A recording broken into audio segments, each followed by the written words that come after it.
por supuesto que sí, es una semifinal. Wah, bisa mendadak gemparkan Amerika Selatan.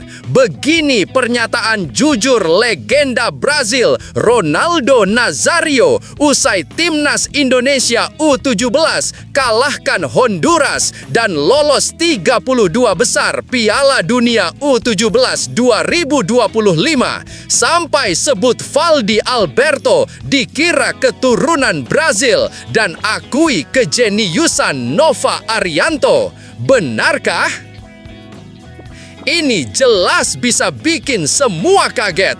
Begini reaksi aneh dan janggal pelatih Honduras U17 usai dipermalukan timnas Indonesia U17 tadi malam. Sampai buat pernyataan konyol. Benarkah demikian? Jelas sudah sangat dinanti publik keputusan luar biasa Erick Thohir usai timnas Indonesia U17 catat sejarah luar biasa di Piala Dunia. Wah, kira-kira apa ya? Yuk saksikan video ini sampai selesai ya guys. In every roar, we rise as one. Garuda is more than a team. It's a nation. Join the roar. Yuk buat kamu semua yang ngaku fans timnas Indonesia sejati, wajib banget subscribe channel ini dulu ya. Terima kasih guys. Dilansir dari situs web Fiksi Garuda, tepat hari ini, timnas Indonesia U17 menorehkan sejarah baru di Piala Dunia U17 2025 dengan mengalahkan Honduras U17 2-1 di laga terakhir fase grup H. Kemenangan ini memastikan Indonesia melangkah ke babak 32 besar dengan penuh kepercayaan diri. 2 gol kemenangan Indonesia dicetak oleh Evandra dan Fadli Alberto, sementara gol balasan Honduras datang dari Luis Suazo.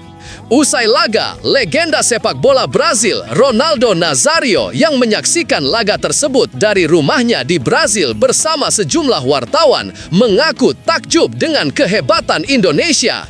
Saya sangat takjub dengan apa yang saya lihat malam ini, kata Ronaldo dalam wawancaranya setelah pertandingan. Tim ini tidak hanya bermain dengan semangat tinggi, tapi mereka juga menunjukkan kualitas yang luar biasa. Permainan mereka berubah drastis dan bisa dibilang mereka seperti tim Brazil, ujarnya. Ronaldo menambahkan bahwa 1 gol yang dicetak oleh Fadli Alberto Henga pada menit ke-72 benar-benar mengingatkan dirinya pada masa muda.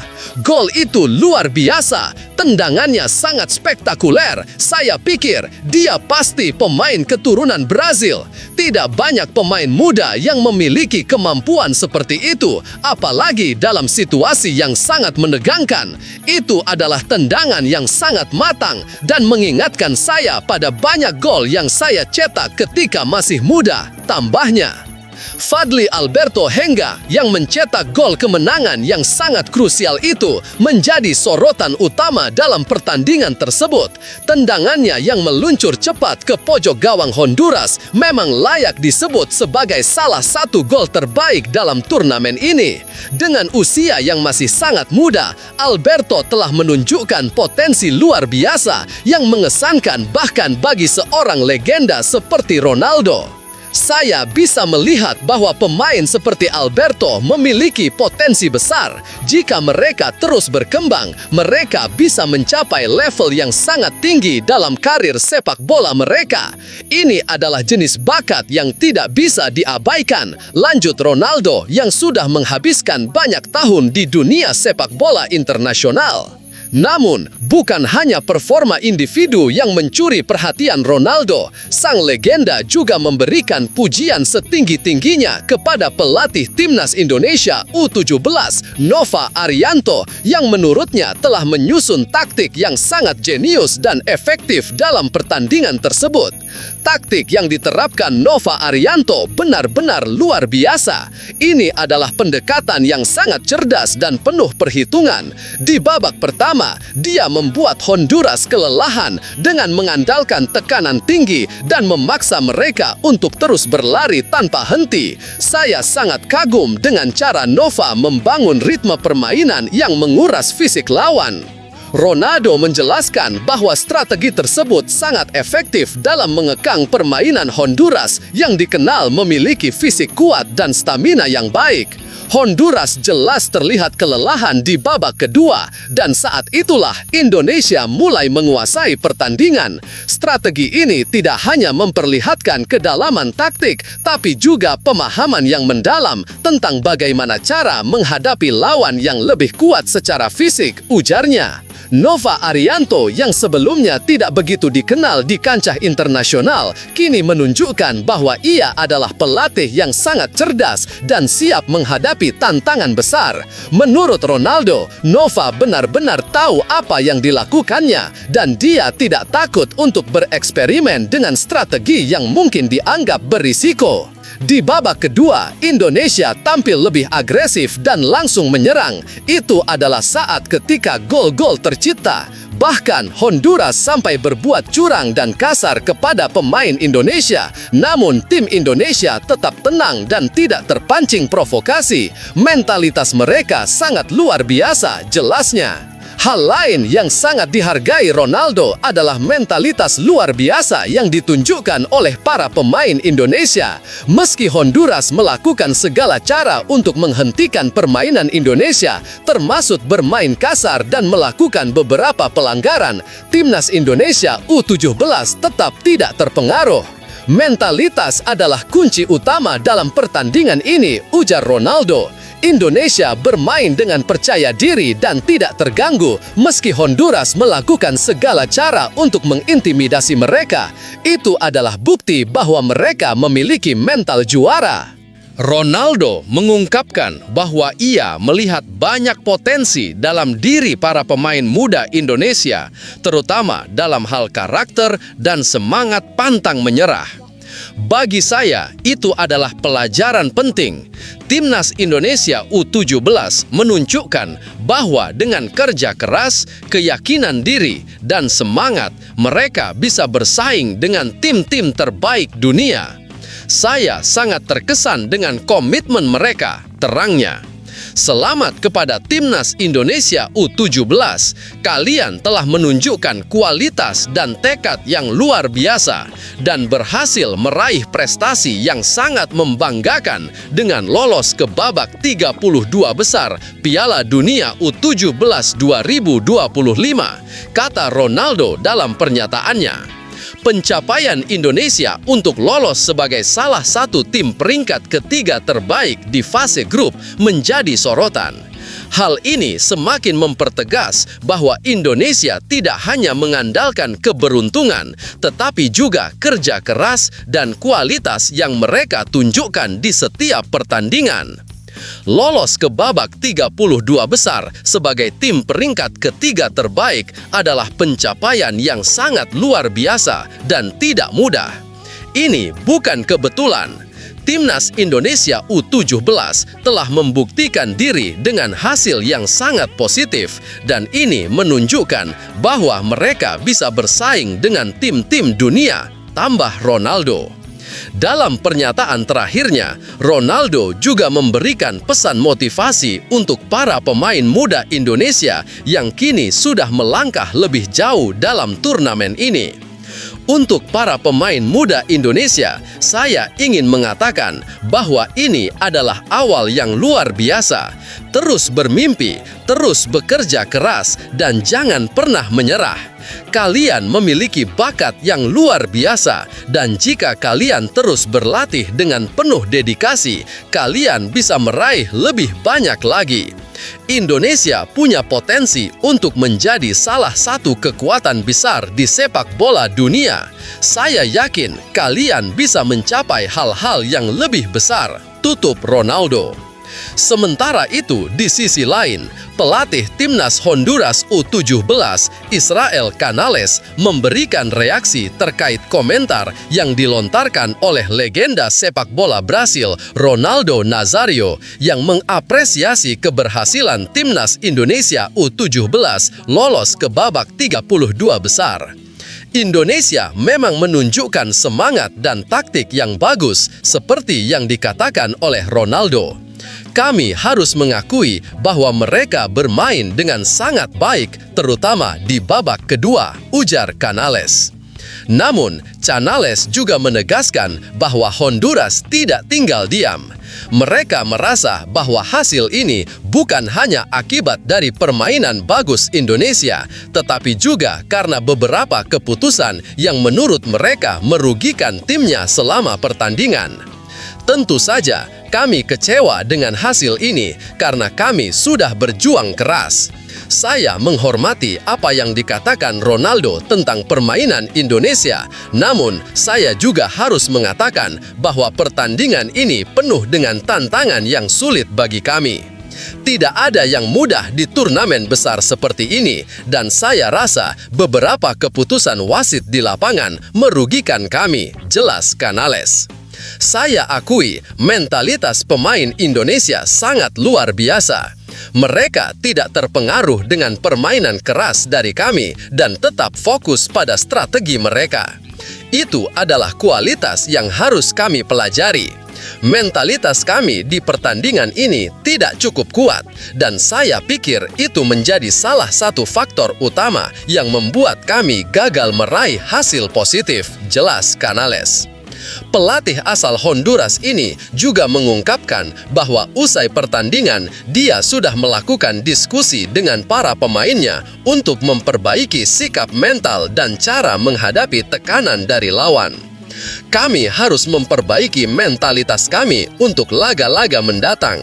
Di level seperti ini, tim-tim yang kuat mentalnya akan lebih mampu bertahan dan meraih hasil terbaik. Kami memang kalah, tetapi ini adalah pengalaman yang sangat berharga bagi para pemain muda kami. Kami akan belajar dari kesalahan ini, menganalisis permainan kami, dan berusaha bangkit lebih kuat di pertandingan berikutnya. Kami menghormati Indonesia dan apa yang telah mereka capai, tetapi kami juga berjanji akan kembali lebih kuat, ujar Canales. Tapi tunggu, benarkah kabar tersebut? Simak hasil penelusuran admin di akhir video ini ya guys. Kabar gembira, Ivar Jenner akhirnya bergabung dengan timnas U22 Indonesia. Siapa saja pemain diaspora lainnya yang akan bergabung? Berita menyenangkan datang dari dunia sepak bola Indonesia. Pemain muda berbakat Ivar Jenner akhirnya tiba di Jakarta dan siap bergabung dengan timnas U22 Indonesia. Ini menandakan bahwa klubnya FC Utrecht akhirnya bersedia melepas pemain asal Belanda tersebut untuk memperkuat Garuda Muda. Sebelumnya, pada Oktober 2025, Ivar Jenner sempat dipanggil untuk mengikuti pemusatan latihan TC Timnas U22 Indonesia. Namun, ia tidak bisa bergabung karena FC Utrecht memilih untuk tidak melepasnya pada saat itu, meskipun Ivar sudah pulih dari cedera. Pada waktu itu, Ivar malah masih bermain bersama Young Utrecht. Kini, setelah melalui beberapa negosiasi, akhirnya Ivar Jenner pun resmi dilepas oleh klubnya dan sudah tiba di Jakarta sejak Minggu 9 November 2025. Sumarji, Ketua Badan Timnas Nasional, mengkonfirmasi hal ini kepada bolasport.com pada Senin 10 November 2025. Ivar Jenner sudah datang semalam, ungkap Sumarji. Tak hanya Ivar, pelatih Indra Syafri juga memanggil dua pemain diaspora lainnya, yaitu Mauro Zylstra dan Dion Marks, yang dipastikan akan tiba pada Senin malam 10 November 2015. Sumarji pun merasa senang karena semua pemain diaspora yang diinginkan akhirnya bisa bergabung. Untuk Mauro dan Dion akan tiba hari ini, kata Sumarji. Dengan kedatangan ketiga pemain tersebut, Timnas U22 Indonesia kini semakin kuat dalam persiapannya menghadapi SEA Games 2025. Sebelumnya, Indra Syafri sudah memanggil total 30 pemain untuk mengikuti TC di Jakarta yang berlangsung dari 10 sampai 29 November 2025. Selain latihan intensif, Garuda Muda juga akan menjalani 2 laga uji coba melawan Mali pada 15 dan 18 November 2025 di Stadion Pakansari, Cidinong, Kabupaten Bogor, Jawa Barat. Di ajang SEA Games 2025, Indonesia tergabung dalam grup C bersama Filipina, Myanmar, dan Singapura. Tentunya persiapan ini diharapkan bisa memberikan hasil yang maksimal. Bagaimana menurut kamu? Apakah kehadiran Ivar Jenner dan 2 pemain diaspora lainnya bisa memberikan dampak besar untuk Timnas U22 Indonesia? Tulis pendapatmu di kolom komentar.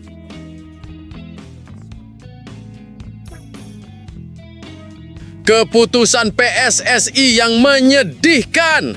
Tak ada FIFA Matchday untuk Timnas Indonesia Senior di November 2025. Keputusan yang cukup mengejutkan dan disayangkan datang dari PSSI yang memutuskan untuk tidak menggelar agenda FIFA Matchday untuk Timnas Indonesia Senior pada November 2025 ini.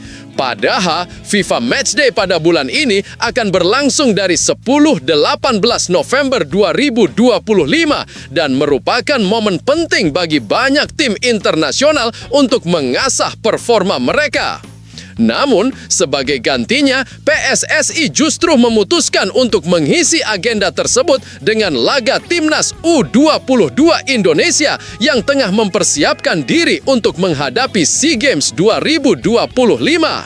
Garuda Muda akan menjalankan 2 laga uji coba melawan Mali yang digelar di Stadion Pakansari, Cibinong pada 15 dan 18 November 2025. Sekretaris Jenderal PSSI Yunus Nusi mengonfirmasi hal tersebut dengan mengatakan PSSI memastikan bahwa Timnas U23 akan melawan Mali U23 sebanyak 2 kali pada tanggal 15 dan 18 November ini di Stadion Pakansari dengan kick-off pukul 20 WIB. Tim Mali akan datang ke Indonesia pada tanggal 13 November. Ia juga menambahkan, semoga 2 uji coba internasional ini membuat Timnas U23 semakin matang dan solid jelang bertanding di SEA Games 2025 mendatang. Tentunya, keputusan ini menimbulkan keheranan di kalangan publik. Pada Oktober 2025, Timnas Indonesia Senior sempat tampil dalam FIFA Matchday dengan memainkan 2 laga kualifikasi Piala Dunia 2026 melawan Arab Saudi. Sementara itu, Timnas U22 Indonesia juga bertanding menghadapi India di Stadion Madia, Jakarta.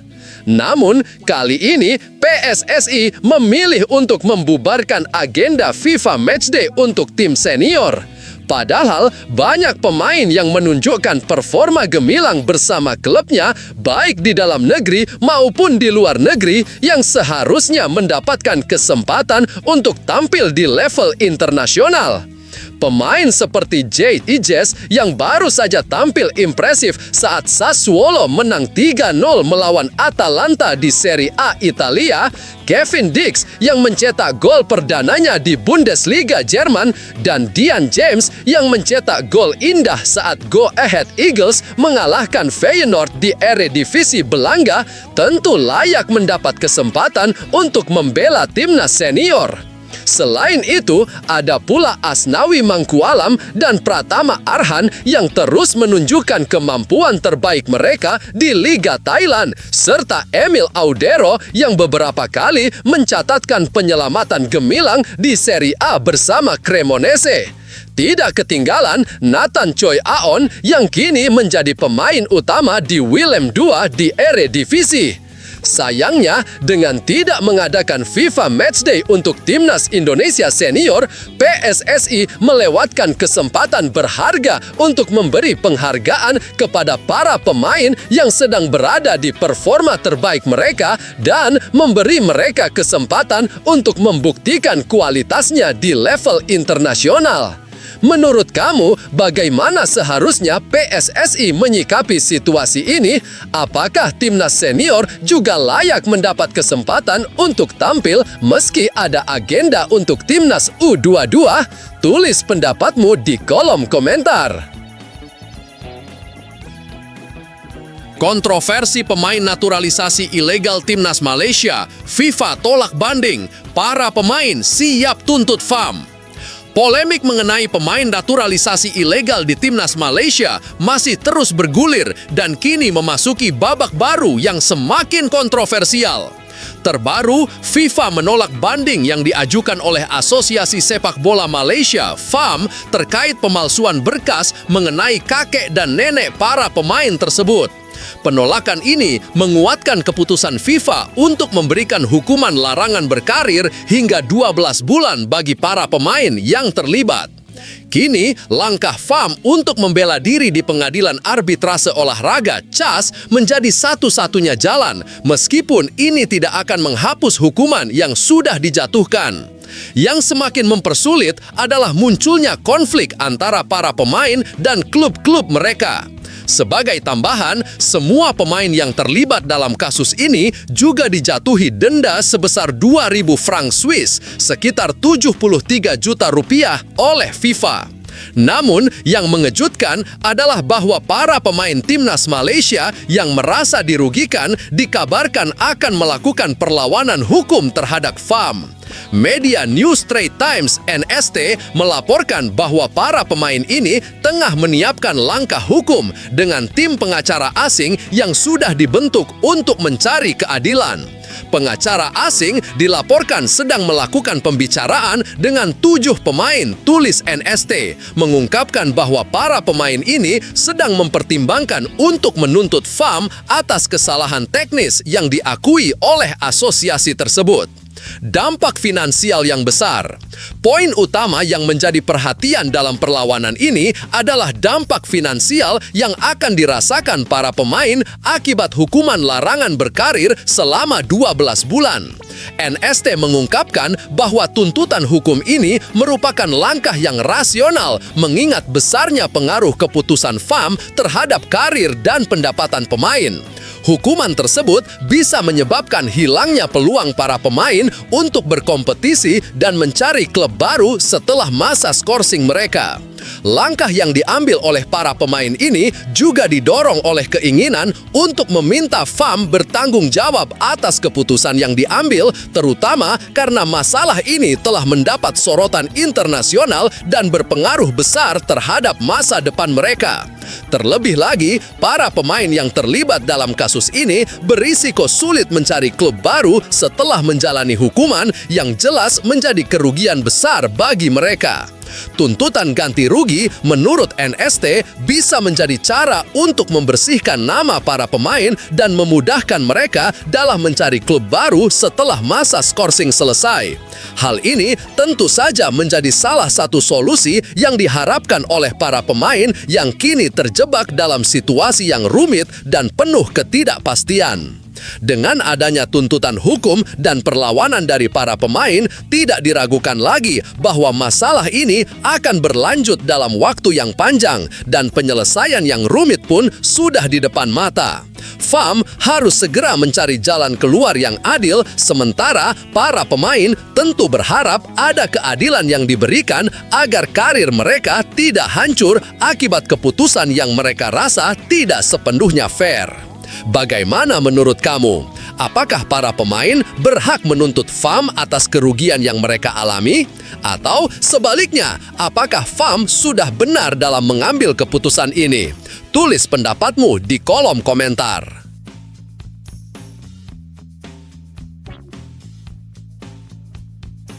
Simon Tahamata, Kepala Pemandu Bakat Timnas Indonesia sedang menjalani misi besar untuk menemukan pemain-pemain terbaik yang akan menjadi bagian dari masa depan sepak bola Indonesia. Tugas ini tidak mudah, mengingat luasnya wilayah Indonesia dan kebutuhan untuk menggali potensi pemain muda yang tersebar di berbagai daerah.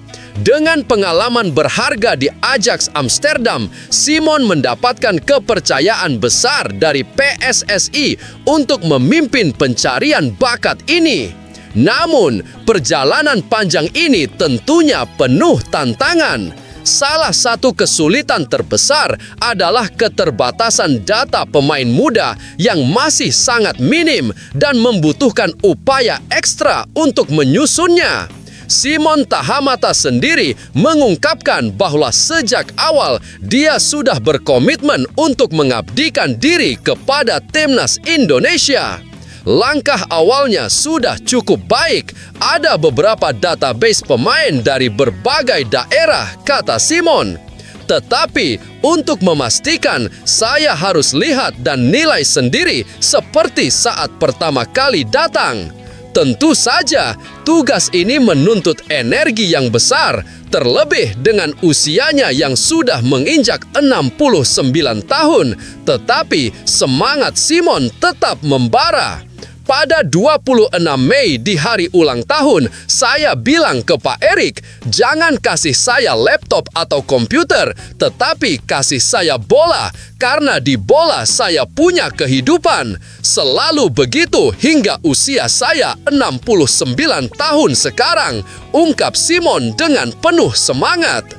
Dalam pencarian bakat ini, Simon mengungkapkan bahwa scouting tidak hanya soal melihat performa pemain di lapangan, tapi juga mengamati cara berpikir dan kemampuan beradaptasi mereka. Dalam hal teknik, mereka punya modal bagus, tetapi untuk bersaing di level dunia, mental dan pemahaman taktik harus ditingkatkan. Simon juga menekankan bahwa meskipun banyak pemain muda yang berbakat, mereka masih perlu banyak belajar dan berkembang untuk bisa bersaing di level internasional. Itu sebabnya scouting tak hanya melihat pemain saat bertanding, tetapi juga bagaimana dia berpikir dan beradaptasi. Untuk menemukan potensi terbaik, Simon tidak hanya duduk di kantor. Dia terjun langsung ke lapangan, berkeliling ke berbagai daerah untuk membagikan ilmu dan memberi contoh yang tepat kepada pemain muda. Saya pergi ke Bali, Bogor, Palu, dan Jawa. Saya bilang saya ingin bekerja dengan anak-anak. Dia juga menekankan pentingnya latihan dengan intensitas tinggi, seperti yang dia pelajari di Belanda. Latihan harus dengan intensitas tinggi. Seperti di Belanda, semua anak-anak berlatih keras. Simon juga menambahkan bahwa dalam sepak bola ada banyak hal yang harus diperhatikan selain teknik. Dalam bermain sepak bola, apa yang paling penting? Jika ada pemain berlari 2, 3, atau 5 kilometer sepanjang pertandingan, lihat bagaimana dia berlari. Ini adalah bagian dari cara Simon untuk mengajarkan pemain muda tidak hanya keterampilan teknis, tetapi juga kedisiplinan dan kerja keras yang akan membentuk mereka menjadi pemain profesional yang tangguh. Misi Simon Tahamata ini bukan hanya tentang mencari pemain berbakat, tetapi juga membangun karakter dan mentalitas yang kuat untuk Timnas Indonesia. Setiap langkah yang diambilnya, baik itu dalam melatih di lapangan atau memberikan wawasan kepada para pelatih dan pemain, adalah bagian dari upaya untuk menciptakan pemain-pemain yang tidak hanya mahir dalam teknik, tetapi juga siap bersaing di tingkat dunia. Bagaimana menurut kamu? Apakah pencarian bakat oleh Simon Tahamata ini akan membawa perubahan besar untuk sepak bola Indonesia? Atau ada hal lain yang perlu diperbaiki dalam proses ini? Tulis pendapatmu di kolom komentar. Setelah ditelusuri oleh admin, berita pertama tadi hanya karangan ya guys.